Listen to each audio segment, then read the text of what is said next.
Assalamu alaikum wa rahmatullahi wa barakatuh. Welcome to our program Inspirate. Over the period that we've been interacting with you, I'm sure you have concluded that our prime concern is to respond to the needs and fears of our community. Our aim is to heal. Our aim is to give you hope, because as Muslims, we never give up. We never say it cannot be done. With Allah's help, you can do anything. Today's topic is especially significant. It's about addiction. And in this program, we'll talk about the different kinds of addiction. We'll talk about why people get addicted. We'll speak about why is it that some people find it hard to respond to the challenges. What can the home do? And my gosh, it is often very, very difficult for many parents to cope with the children's addiction. And I want you to know, addiction is not only limited to one or two things, as you will learn from this program. Arif, it is so good to interact with you. From our discussions early on, and I know that the issue of addiction is very, very close to your heart. Why is it so close to you? It's close to me because it's something that I do understand and something that I've gone through. My field now is addiction. I'm out there in the field and I'm teaching and I'm doing prevention and awareness about addiction, and I supply tools on how to cope with addiction, and I assist families that's in need and that's struggling with a loved one on how to get out of it and how to cope and how to get their power back as a loved one as well. So, I mean, coming back to you, Arif, because you are in the field, how would you define addiction?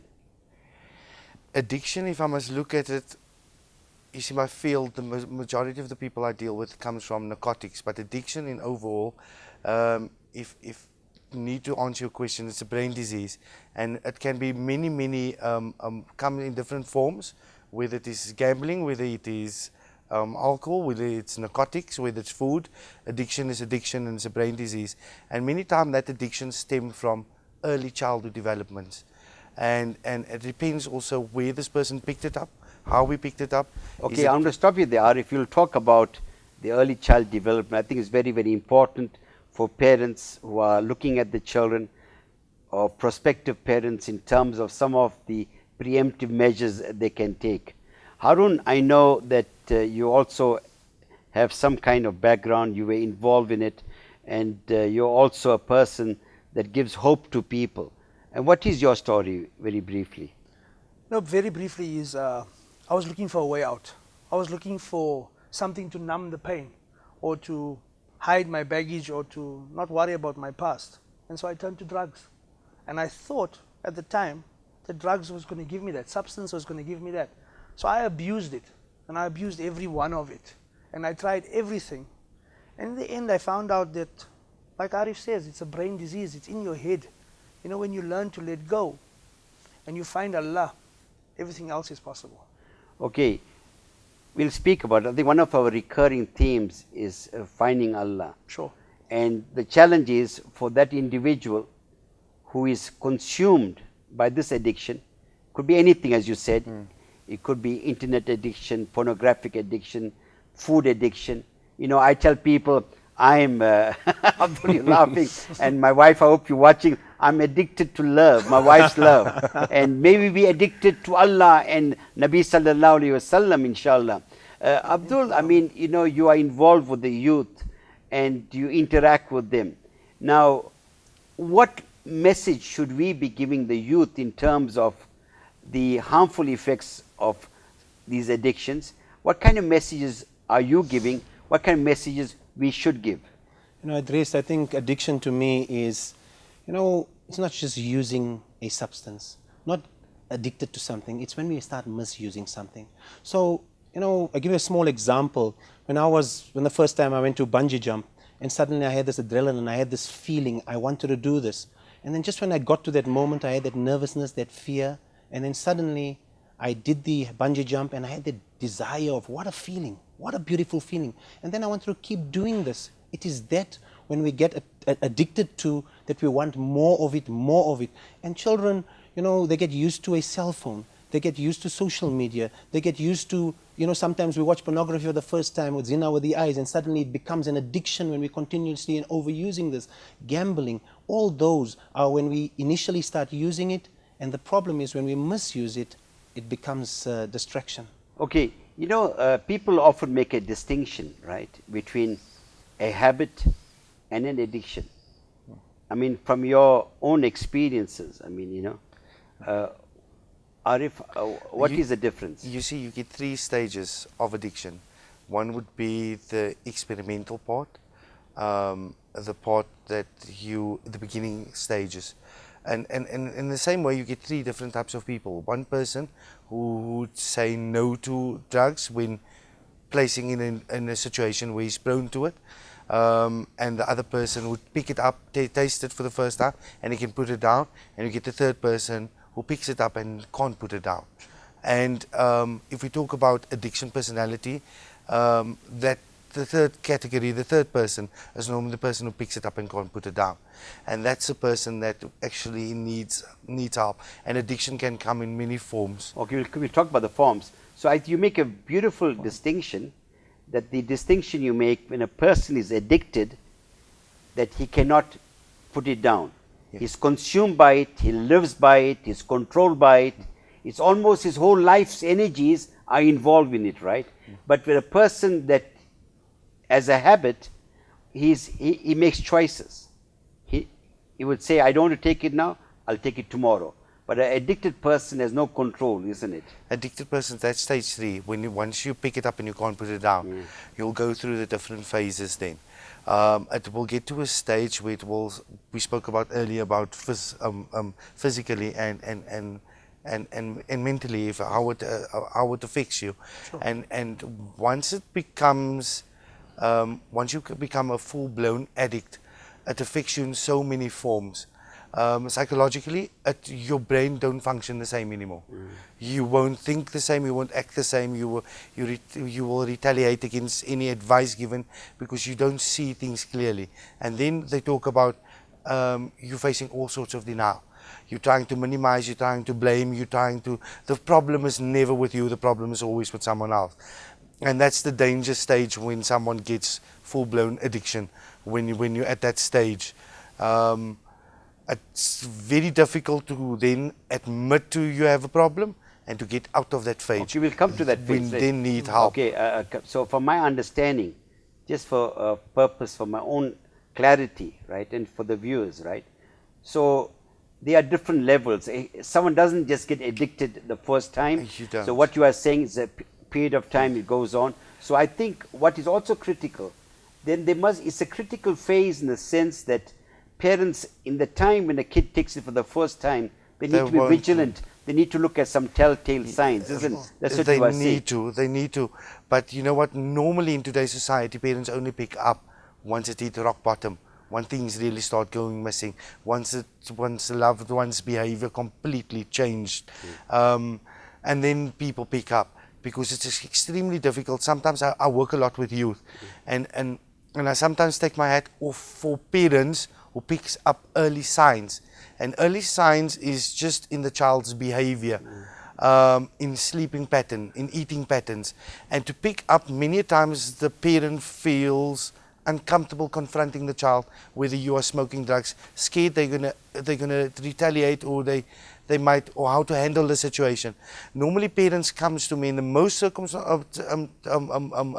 situations when parents comes to me, that's when it's rock bottom. It affected everything in that household and things is messed up. But where I took my hat off is the parent that picks it up right in the beginning, because this just starts majority of the times, and I mean, we spoke earlier about many rehabilitations and things, and all this rehabilitation that visited that we've experienced, addiction, and that time when someone admits to wanting help, and in that rehabs, you pick up, it started at 12, 14 years of age. Okay, Arif, I want to, okay, fine. Now, Harun, I want to ask you a question, because, you know, it's a lot of stuff you mentioned there, which I want to unpack, right? The one point, Harun, a question in my own mind is, I'll ask you directly because you're not, you're open to the opportunity. You're talking about your own challenges. When you got involved at that time with drugs and substance abuse, what triggered it? And that's one question. Secondly, did you do it alone the first time, or did you do it at the behest of your friends? What was your personality like at that time? I think it's very important to understand the mind, you see. Sure. Very, very critical, because the reason I'm saying this is a message to all parents. It's fundamental. Yes. And I think because of the complexity and the nature of that question, right, we are going to talk about it, right? And it's quite clear, my brothers and sisters, that the issue of addiction is a very complex issue. And we are not here to complicate your life, but we are here to improve your life, to give you hope. Brothers and sisters, we will see you after this. Time is now. Time is now. Assalamu alaikum, my most beloved brothers and sisters. Harun, early on I asked you this question. I hope you remember. There were quite a few questions I asked you, right? Yes. And I saw you sweating there. So Harun, your response, I mean, I asked you, did you take it alone? Did you do it at the behest of your friends? What was your psychological makeup? What were the circumstances? I think it's very, very important because when similar circumstances are repeated, Sure. then you are vulnerable to perhaps gravitating towards drugs. Sure. You know, initially, from what I can remember now, this is going way back, because I started at a very, very young age, you know. Initially, it was experimental. People were doing it, they were talking about it, and I wanted to, okay, I was that type of person who needed to do stuff to fit in at that time. So I did it experimentally, tried it. But then what happens with substance abuse, because that's what we're talking about right now, there's other addictions that I've had along the way, but let's talk about the substance one. What I found out is it makes you selfish. So now you stopped doing it experimentally, you're going to try it on your own. And when you're stuck in that process, you already become stubborn, you're pushing everybody away, it's not a problem anymore, you can't sleep, you can't eat, you don't want to even have a conversation. All you want to do is, my mind was set on, how do I get my next fix? Because I was chasing something that was a high that I thought. This thing made me feel different. It took all my emotions, all my problems, and just parked it somewhere, which I realized later on is a whole lot of nonsense. You've got to deal with your problems and your issues to get it out of the way. But at that time, it was working. It was doing it. But as it progressed and as I progressed into it, I mean, I was a scholar, I was at school and stuff, so getting drugs wasn't easy. So you had to resort to all types of things, stealing, whatever it took.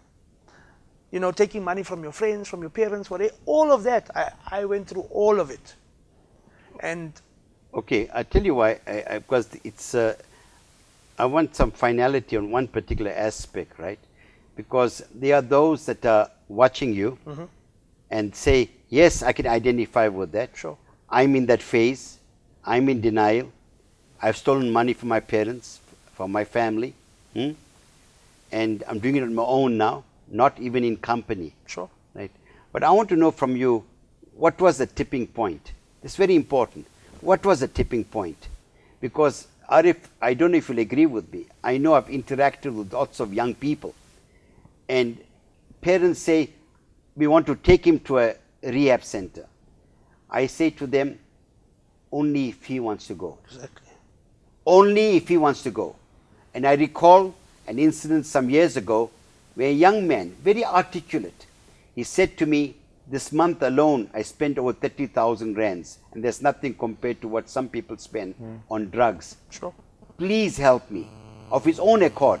I said to him, you know, my son, we don't judge people. It's a disease. You don't judge people.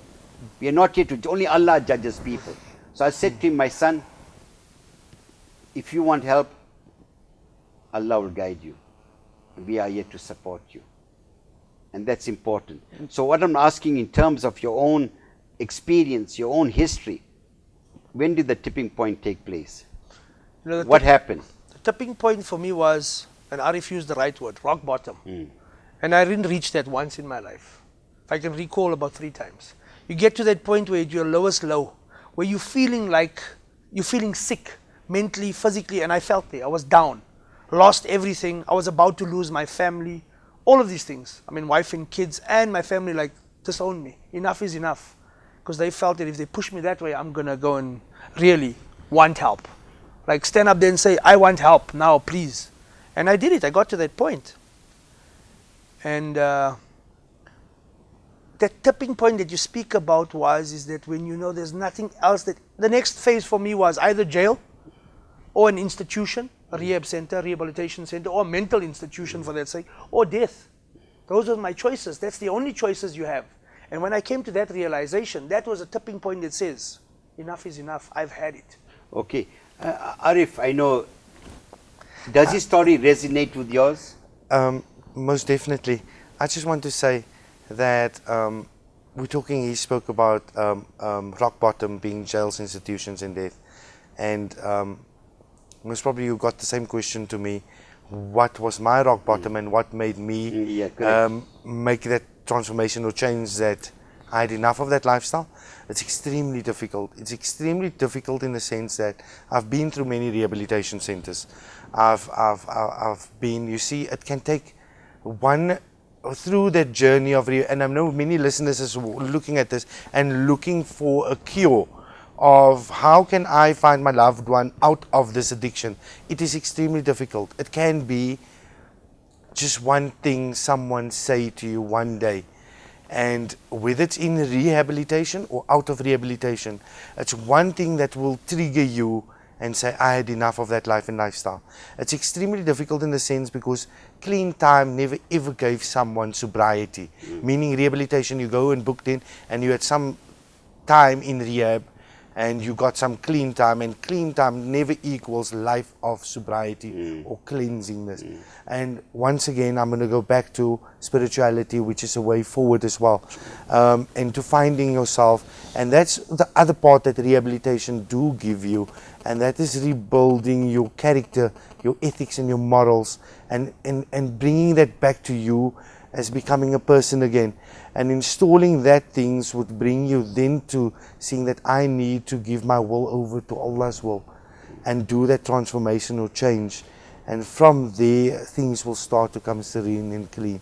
And once again, once you do defects of character and you're letting go of fear and anger and resentment and all those things that started up, or that you build it up through early childhood that you grew up with, and it build it up, and that defense mechanism that you build up during childhood, if you break down all of these barriers and start to see things what it's really for. So that was my turning point. I had to go through all that phases and stages. Well, just on that, you talk about, and I think the critical aspect which I take from this is acceptance.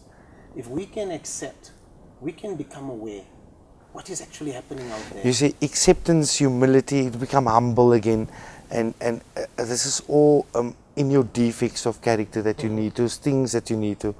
So acceptance plays a big part, and that in the program that I teach, acceptance plays a big part, because as an addict you want what you want, and you won't accept anything else. See, it's also that the student, when the student is ready, the teacher arrives.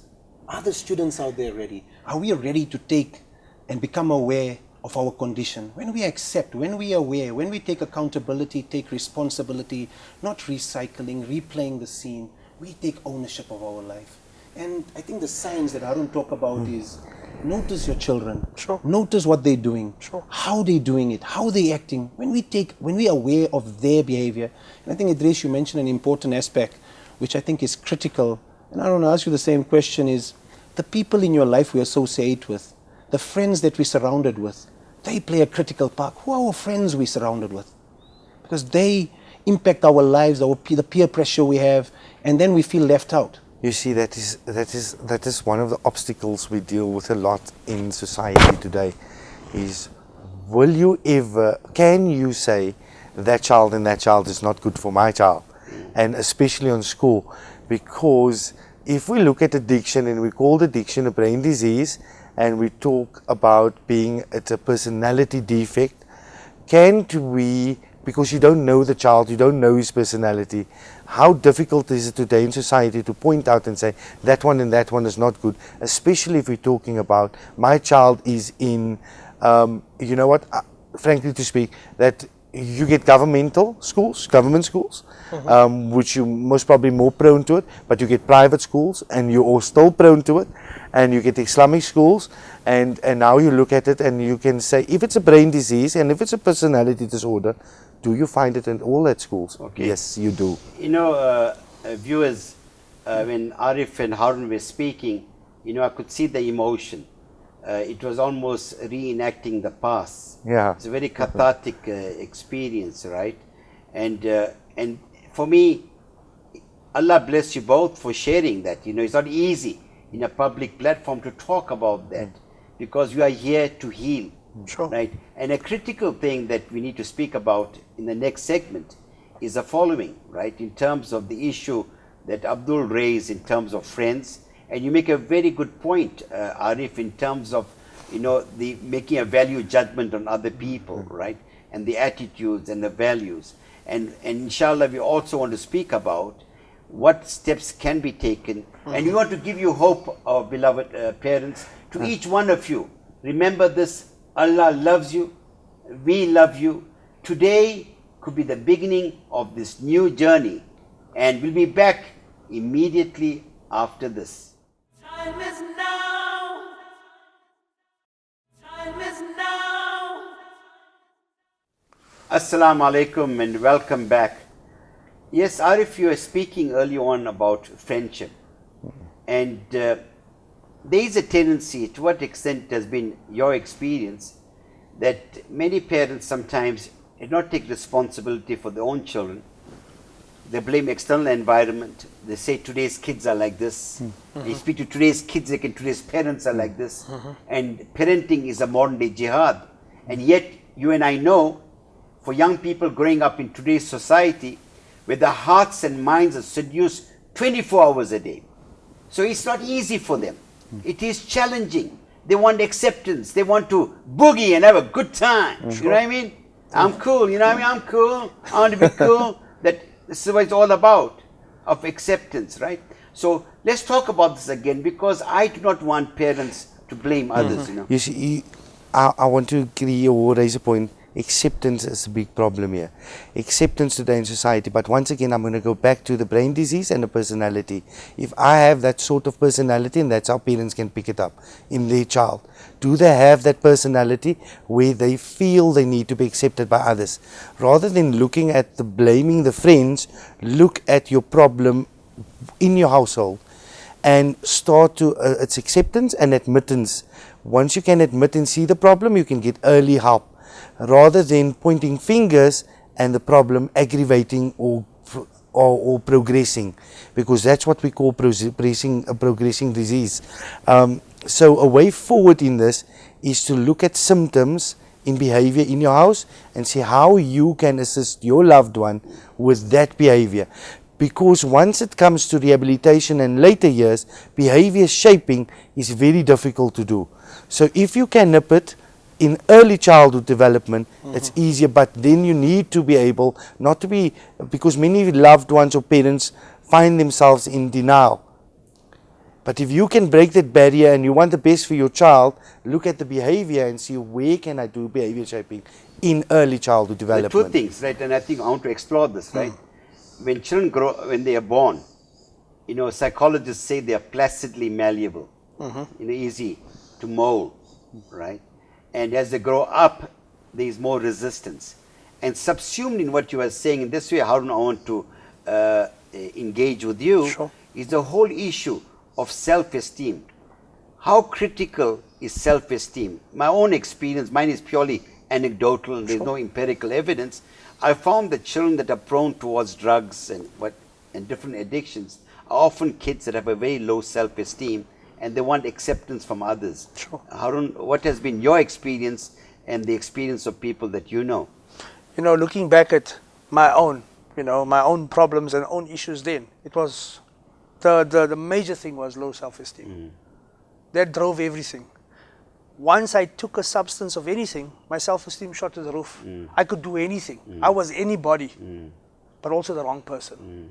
Because I figured out later that being natural, that's all I needed to do. And today we work with lots of youth, and I see that that's a problem too. You know what? I want to just. It's very important points that are being raised.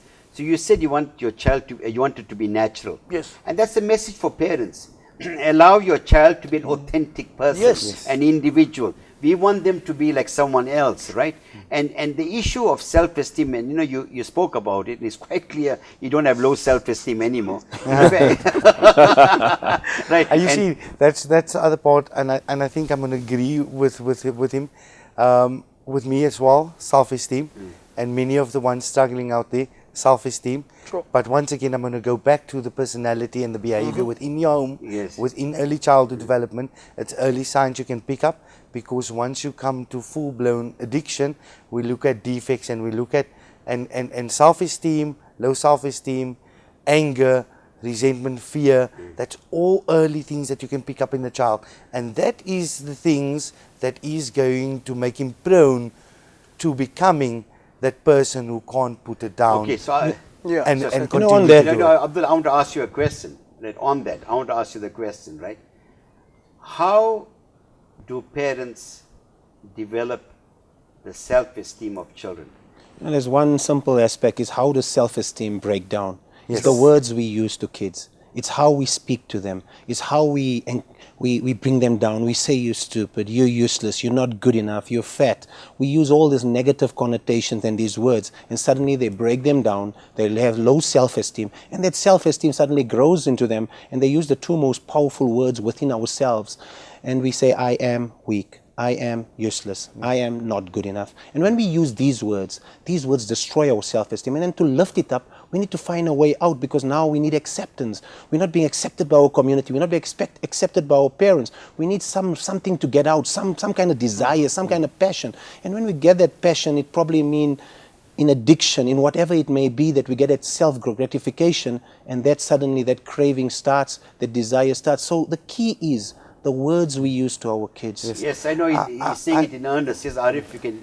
No, please. I just want to add more value to what he's saying, and I think you can relate to what I will be saying, is that as youngsters, and this is what I share a lot to the guys that in current addiction, and that's where they all find themselves, as youngsters in society today, to become a winner, you obviously seen as a good person.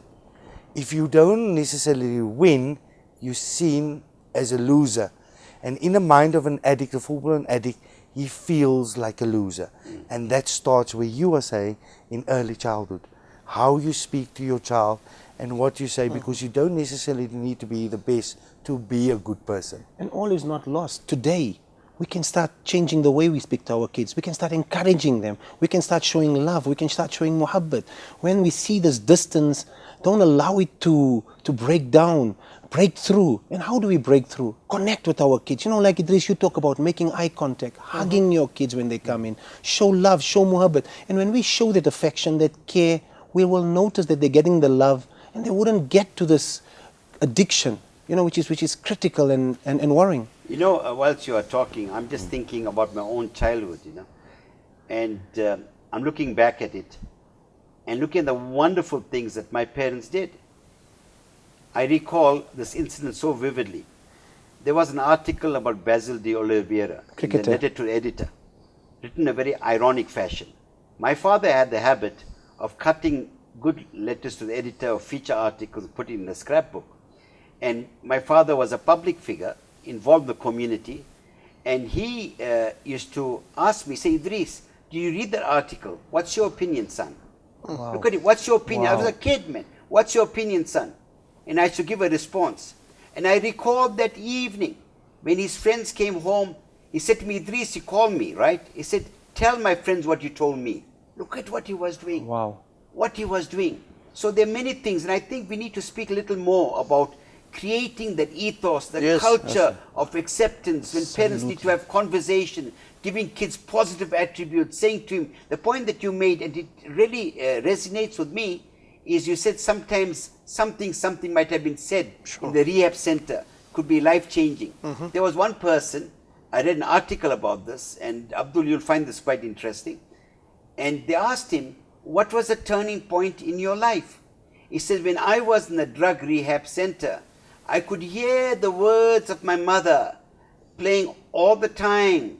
And it said, someday you are going to be a responsible boy. Someday you're going to be a responsible boy. Wow, And he kept on playing. And that sort of, created that interest, that passion to accept that, And I think, so what we are saying to the viewers, that we need to, it's not a simple thing. And what you tell parents also, stay in relationship. We're speaking about substance abuse, but there are parents involved with substance abuse. Sure. There is pornographic addiction that is becoming a scourge in our community. There is internet addiction. We are addicted to our work and so on, is addicted to our cars, a materialistic way of life. So this is what we need to change. And I would like to add on that, is that yes, many times if we're speaking about addiction, that if someone is in recovery and he comes out of recovery, he can replace it with, you mentioned work, that's what I wanted to say. He can even replace his addiction with work, which then will take him back to his addiction of choice. 100%. Because he didn't deal with the addiction problem. He just replaces the one addiction with another addiction, which eventually within time, whether it's 2 days, 2 months or 10 years, it will take him back to that addiction of choice. Because you do, and that's how difficult it is, and you spoke about how difficult, and it's not easy. You need to understand addiction, and you need to get the tools. And once again, parents also needs the education on how to actually, or loved ones, not parents, because you sometimes get the wife struggling with the recovering addict. So loved one needs to get the tools also on how to handle that specific person. Okay, we're speaking about the family, and often you find that when parents have a son or a daughter who is addicted to substance abuse or whatever other drugs, what advice you have for them? Because they find it so difficult. They go mad. They cut themselves from society. They're too embarrassed to go for a function because they want to know, where's your son? We don't see him anymore. I mean, what advice you've got for them? I think it's a very important thing because it really damages them, it affects them. And they, on the one hand, they got a profound, deep love for the child. And at times, sometimes one parent says, I'll kick him out of the house. And the other people say, you must stay in relationship with your children. I mean, what advice can you give them? You see, it's extremely difficult. I teach loved ones to give tough love. Tough love meaning that it will get to a certain stage, but tough love doesn't mean writing my child off. So it's extremely difficult once they've been placed in that situation. And I'm speaking about full-blown addiction now. But in early stages where the child is just coming out and people starts to talk. Yes, there's two ways. Either a parent, you get a strong parent that can stand up and say, my child has been affected and I need to get help and I need to speak out, or I need to go for counseling, or I need to get assistance on how to handle it. You get someone else who goes into isolation, exactly the same like the recovering addict, where it affects them so much that they can't handle the stigmatizing outside that my child is in addiction, and therefore, like you said, they go in hiding. It can be bad. Lots of the time when I deal with parents, we talk about high blood pressure, we're talking about stress related, we talk about all sorts of illnesses they pick up within this child's period of addiction. Yes, it's all linked to that stress and that addiction. A way out is normally, and some hope for them is, to find help as soon as possible, to get someone to speak to, because once in isolation, sitting at home, dealing with this problem alone, hiding it from society, and many of the loved ones hide it, although the whole world outside knows it. They see the child walking in and out in the streets, by the merchant, walking in. There's no shame and guilt anymore with that child. I'll have to stop you there. So it's quite clear, my beloved brothers and sisters, that when a child is affected by it, the family is affected by it. In a good community, the whole community is affected 100%. By it. And we are not here to judge people. As they say, every sinner has a future and every saint has a past. I've seen many young people where parents have given up hope, but these young boys and girls are in situations today where they are dynamic leaders. So immediately after this, we shall give you more solutions. Time is now. Time is now. The message, Assalamu alaikum, my beloved brothers and sisters. The message I'm getting from my panelists is this, that if you have a situation, you must recognize that you have a problem, a challenge. I won't use the word problem, I find it problematic, pardon the pun, but it's a challenge. So we need to be solution driven. And what we need to do is to talk about it, because psychologists say revealing is healing. You might speak to your neighbor. Neighbor says, you know, my gosh, I had the same challenge with my son. Look at him today. Did you have a challenge with your son? I cannot believe it. Let us share knowledge, because this issue of substance abuse and addiction, different kinds of addiction, I assure you, there are very few homes that are unscathed, be it substance abuse, pornographic addiction, and all of these things. So it's important, the message you are giving is that when you detect the early signs, is to do something then. It's a message you're giving, Arif, Yes. am I right? Most definitely before it's too late. And too late means that it's rock bottom and things in your house just turn to the worst for yourself and for the person in addiction. For both early signs, it's most probably going to be much better if you pick up that early sign. You will prevent it from progressing. You can then assist yourself into not picking up any sorts of illnesses. So early signs is always good. Okay, yes, you're watching Inspirate.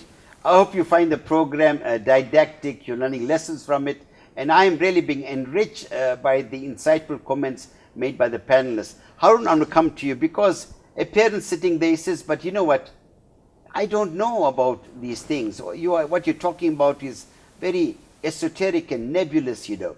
I need to know some clear, palpable signs that so I can engage with my son, I can engage with my child, right? Sure. What are some of the signs, Harun? You know, looking at the signs that I portrayed, because I try and lift myself out of the situation that I was in to see how we can help people now. And working with young adults today and people in addiction, one of the biggest signs that I see is that children cannot face their parents. Okay, I'm going to interrogate every point that you Sure. make. that's It's important. important, Yes, right? yes. That children cannot face the parents. Yes, so in other words, when I'm coming into the house, when I'm with my friends and I'm coming in, my head's down. I'm not even looking at you face to face because I know you're going to see something, or that's what I think in my head. So what you are saying, there is a change of behavior. Total change in behavior. Because I Body know, language. I know of some cases the guy's son comes with dark Dark glasses. glasses. Sure. Right, okay. And that's you What see- about you eye see contact? Many a times, and it's true what they say, many times that's in current addiction, and they do that, and they've got caps on, and it's pulled over the eyes, hidden the eyes, having any face contact. But if we talk about early signs, and that is, my child is 14 years old or 13 years old, and he's coming in, and he used to interact with the family, but now he's sitting in his room and he's on a computer. That is also early signs. That is a very, very early signs. He's just breaking away. He's not even starting to hide you know himself. Change of character. Change of character. Just going into isolation. You know what, that's the early point I was sign. going to raise. Allah bless you for raising it. I found extroverts becoming introverts. 100%. And I saw introverts becoming extroverts. But this is what abuse, this is what substance does. It makes you the opposite. Yes. Okay, what are the other signs, Harun? You know, So there are two signs so far, right? We know, right? The one you spoke about, putting the head down, the glass or whatever. Appearance, your physical appearance. The disposition changes, right? We And talk the other about one we is the talk about personality. culture. Yes. And that's what I educate the youth. You see, normal culture is your ethics, your beliefs, your morals that you grew up with, your certain dress code, certain things in your household. Your mom and dad will know it. Sure. Then we're looking at drug culture. Then we look at friends changing, clothing changing, dress changing, and then parents need to put one and one together. I can see this transformation going to something else or somewhere else. Okay, and that's science. I just want to repeat those. I think it's important. Powerful. Education, right? We spoke about the disposition. You spoke about the personality change. You spoke about changing the dressing, change of friendship, right? Music, Music listening, and all of that. things like that. Okay. I'm not into salah, and small little away things from Allah. taking place, and it's changing. What I notice also is that, especially with our kids, there's that level of respect between child and parent that falls away. The respect goes away. So if you're asking me, I'm giving you a response like, leave me alone, I don't want to answer that question anymore. But it becomes vulgar, you become rude, all of that. So I can just get into my room and everybody but, leaves but me. it's a question I want to ask from my own thinking, my own understanding. When that individual now is vulgar and rude, does he know he's being vulgar and rude, or is he putting on the persona as a defense mechanism so they don't irritate you and interrogate you because you know what you're doing is wrong? The correct point. That normally happens before addictive stage. Sure. In addictive stage, in the last point that you said, that portraying something and blocking the parent from asking certain questions, that's before addiction. In addiction, the anger and irritation and these defects starts, and that defects progress as well. And within your days of addiction, anger becomes a huge defect. Fear becomes a huge, resentment becomes huge. Everything grows within times of addiction, where it gets to a later stage where it progresses so bad that that person is so in denial, he can't even realize it or see it. What about money? The kid wants more money because now he wants to get more Brilliant for this sign. addiction. That's Because I also think that's a sign. great sign when he starts asking for more money. Is that not a... You know what I realized, Abdul, and a good question you bring, is because if they have money, if I had money, I'd just carry on using, I wouldn't even come home. So my means is to get home, go and get money, and if I keep on getting, I'm going to get worse and worse and worse. But it just asked something very important I think we didn't cover.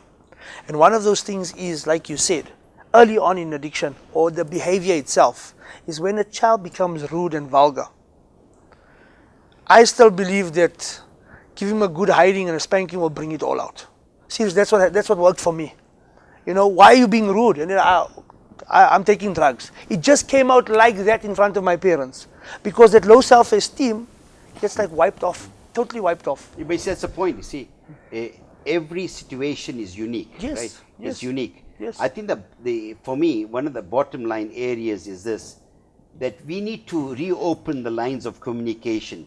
Kids need to feel love. Yes. We need to start hugging our Yes. children, connecting with them, because I speak for myself, right?